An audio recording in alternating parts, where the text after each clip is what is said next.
Today we're learning about one of the most epic dinosaurs ever. Honestly, after watching this video, I might reconsider the tattoo I'm gonna get right here. It was gonna be a Utah raptor skull with something else, but it might have to be a Dilophosaurus skull, because that's a pretty, so are Utah raptors. I've talked myself in a circle. Let's learn about dinosaurs. Leave a like on the video, subscribe to Extinct Zoo, and let's get into it. Okay, the only dinosaur more terrifying in real life than in the movies. Hollywood, and movies in general, are well known for exaggerating things for dramatic effect. And dinosaurs, as well as other prehistoric animals, are no exception to this. Throughout their history of being featured in films, the vast majority have been altered in ways aimed at making them more intimidating than they were in life. For example, be it through an inaccurate size increase or durability buff. However, there is one dinosaur that is an exception to this. Ooh. Despite being altered in movies, it was actually even more terrifying in real life than on the big screen. It is a dinosaur that was one of the first kings of the Jurassic and the largest animal in its ecosystem during its heyday. Absolutely also the biggest dick in the aisle. I'm gonna say it. It's Dilos, bro. This is the Dilophosaurus. Despite only gaining worldwide recognition after the release of the iconic Jurassic Park, the Dilophosaurus has been known to paleontologists for over 80 years, with the first remains being discovered in 1940 when 3 specimens of mixed sizes were found in the early Jurassic-dated Kayenta Formation of northern Arizona. That's so The close. find was remarkable, as it included a nearly complete individual, which led it to being one of the best-known preserved theropods at the time. However, because paleontology wasn't well developed at that point, many new theropods were misclassified, including the Dilophosaurus, which scientists initially believed to be a new species of Megalosaurus, another Jurassic theropod. This belief of it being a Megalosaurus quickly stuck, and for 2 decades it went unchallenged. That is, until Those another dumb specimen bastards. was located in the same area of the first 3, that was in even better condition. The skull in particular was Wow. more complete, and this revealed the presence of a crest which had previously been missed. The crest was located to the right of the midline, indicating that in life, this dinosaur actually had 2 distinct crests, making it clear that this theropod was no Megalosaurus. Absolutely one of the most heartbreaking moments of my childhood was finding out these things don't actually have frills like they do in Jurassic Park. Just shattered me. And thus, it was aptly renamed to Dilophosaurus, meaning the 2-crested lizard, and moved into a new family named after it, the Dilophosauridae, which contains just one other member, the Dracovenator. There's actually a lot of gangster dinosaurs listed right there. Cool Not family. only was this new find important as it led to the discovery of the crests, this newer Dilophosaurus specimen was also the largest individual ever found, and has remained the largest to date. It is thought to have been a fully matured adult that measured 7 meters or 23 feet from snout to tail, It's actually insane. making it roughly the same length as the Ceratosaurus.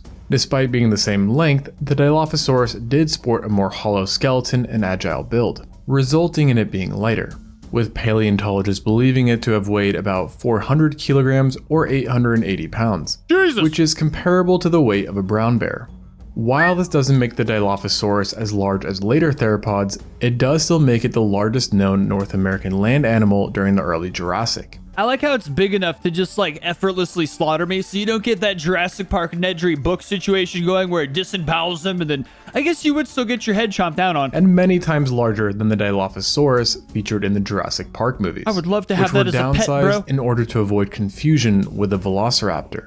This has unfortunately led to many people assuming that the Dilophosaurus was a smaller predator. Man, this is why Dominion sucked. How does a Dilo get his face that close to a victim and doesn't eat at least a face swipe or something? You get that close to a grizzly bear, Chris Pratt's not gonna choke it out and save you. When in reality, it was the biggest animal of its time. Oh. Another peculiar change made in the iconic franchise was the addition of a neck frill, which was possibly inspired by the modern-day frilled lizard, which uses its distinctive display to scare and ward off various predators. Look at that goofy And little guy. while a frill would admittedly be interesting, the real Dilophosaurus likely didn't possess one. But it still had, as mentioned, the 2 prominent crests that aided the Dilophosaurus in their own ways. These relatively big crests were composed of very thin bones that ran from its snout to behind its eye socket. Ooh. In life, it's thought there would have been a layer of keratin as well, meaning paleontologists are not entirely sure what the true shape of these crests were. What? Originally, it was thought these crests would have been used for thermal regulation due to their size and the Dilophosaurus's hot environment.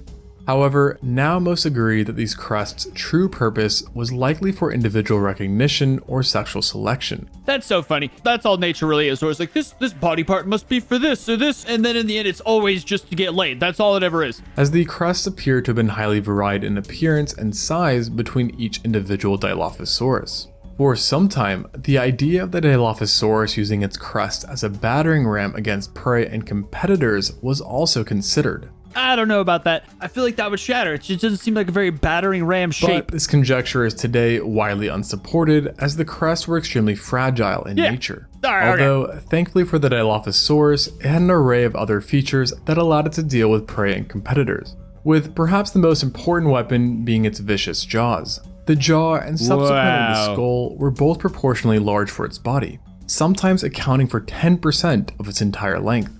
Which allowed enough space for its roughly 30 teeth, which were all long, curved, thin, and compressed sideways.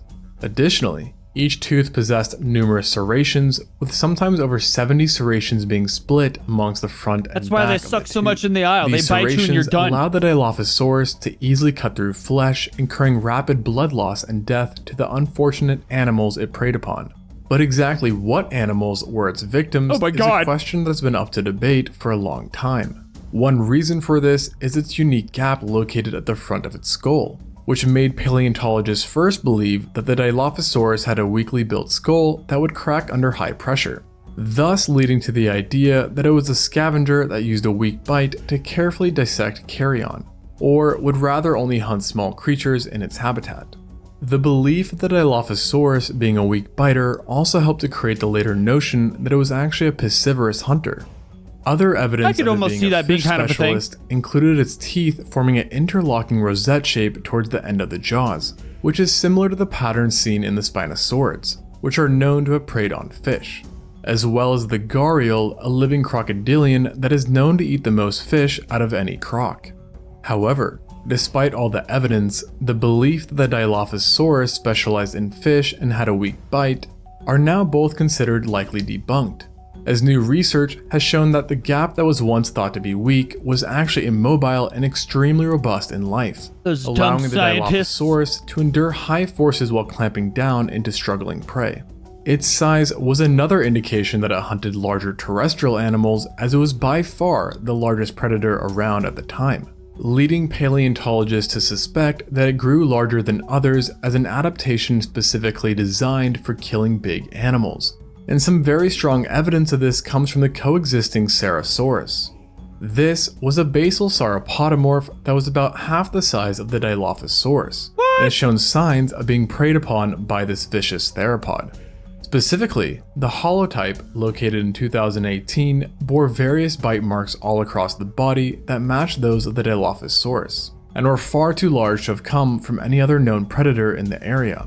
And because Ceratosaurus was one of the biggest animals in its environment, paleontologists now believe this nightmare was an expert at taking down large animals, but still would have likely preyed upon smaller creatures and fish if the chance arose, which is to say that absolutely nothing was safe. That makes sense, because you can't just always go for the big thing.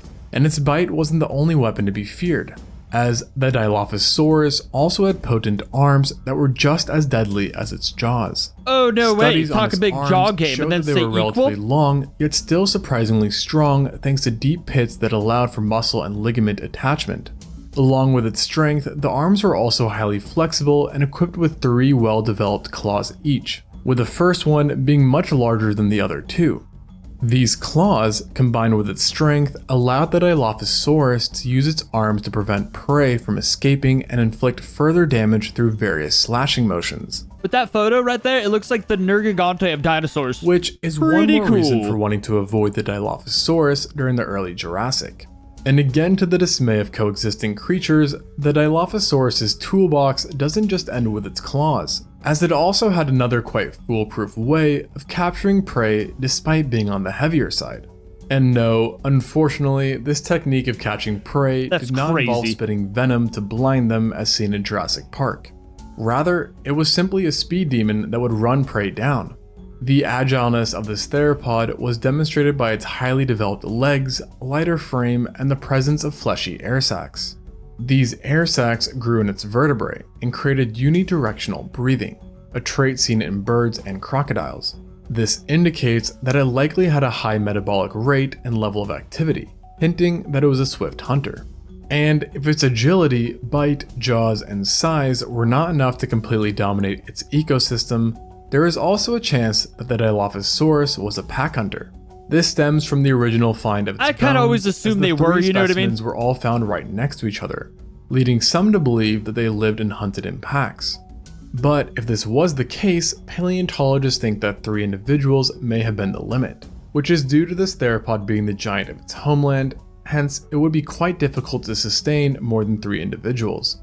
Even with all the advantages that Dilophosaurus had going for it, it turns out that life as a king is not an easy one. That's what I was gonna say. Large packs, basically indestructible, or like nothing around could kill them necessarily. Armed to the teeth to kill anything. Like, how did they not just rule forever? As the Dilophosaurus are notorious for bearing signs of wounds and disease. Ooh. In fact, the holotype is known for having the highest number of damaged bones out of any theropod, with 8 being affected, while the theropod with the next highest number of damaged bones is just half at that, at 4. The injuries seen in this Dilophosaurus seem to have been concentrated in its arms, and involved the growth of bony tumors, stress fractures, torsions, and deformities. Ugh. These injuries were disabling in life, as reconstructions have found that this individual would not have been able to properly use one of its arms and hands, leading it to rely more heavily on the other. It's not exactly known how the Dilophosaurus obtained all these injuries, but some speculate that it may have occurred through failed hunts or fights with competitors. What's interesting though, is that despite many Dilophosaurus having banged up arms, a study of over 60 individuals found no fractures on their legs and feet, which confirms just how useful their arms were as weapons and tools. Additionally, all paleontologists agree that the number of wounds found across all specimens showed that this was one tough animal that likely had a seriously high pain tolerance. And this isn't all that surprising, as it lived during a time when the Earth was no joke. Specifically, fossil dating shows that it existed roughly 183 million years ago during the early Jurassic, in what is now North America. At the time, both the supercontinent of Pangaea and the superocean Panthalassa were still around, and the Earth was still recovering from the Triassic-Jurassic extinction event, which means there wasn't that much life around. And this certainly wasn't helped by the environment, as the Earth was still relatively hot. The Dilophosaurus' environment seems to have been particularly grueling, characterized by extreme dry seasons during which dunes would migrate in and out of its habitat. What a gangster. However, during that era, the presence of the large prehistoric lake, Lake Dixie, would have provided a source of relief and a food supply during these extreme dry seasons. Wet seasons occurred as well, and during those times, rivers and streams would come alive, creating habitats akin to desert oases seen today.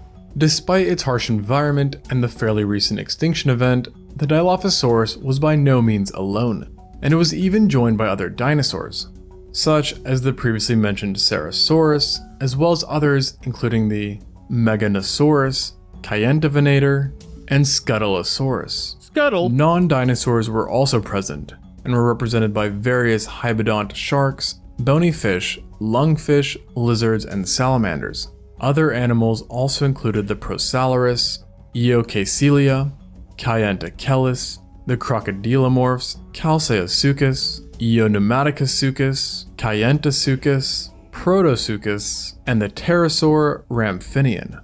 Meanwhile, synapsids in the area came in the form of the Dinabetodon, Kayentatherium, and Oligokyphus. Even early mammals called these lands home, as showcased by the tiny Dinotherium. Ew. And yet, despite the remarkable amount of life, none held a candle to the Dilophosaurus' size or ferocity, which allowed it to be the undisputed apex predator of the early Jurassic North America. What a good time to be a dilo. Its true legacy being that much greater than that seen in Hollywood, we can only hope that one day we will be able to witness Dilophosaurus' true glory on the big screen. The Dilo does seem to be an ultimate gangster in real life. Like that just being the apex of your time would be so freaking sweet. Even in the books, if we just got the book Dilo in a movie form, that'd be sweet. It definitely didn't do much in the movie though. Got freaking choked out by Chris Pratt and Dominion. Just absolutely demoralized. Like at the end, they got to eat some old guy. I know he was an important guy. I forgot his name. But either way, Dilo's got dogged in it real bad. So seeing like a realistic Dilo committing atrocious acts would be pretty sweet. Extinct Sue's not wrong here. But yes, if you guys made it to the end, thank you. Leave a like on the video, subscribe to Extinct Zoo also, obviously, because it's a whole lot of awesome stuff going on over here. And I'll see you next time.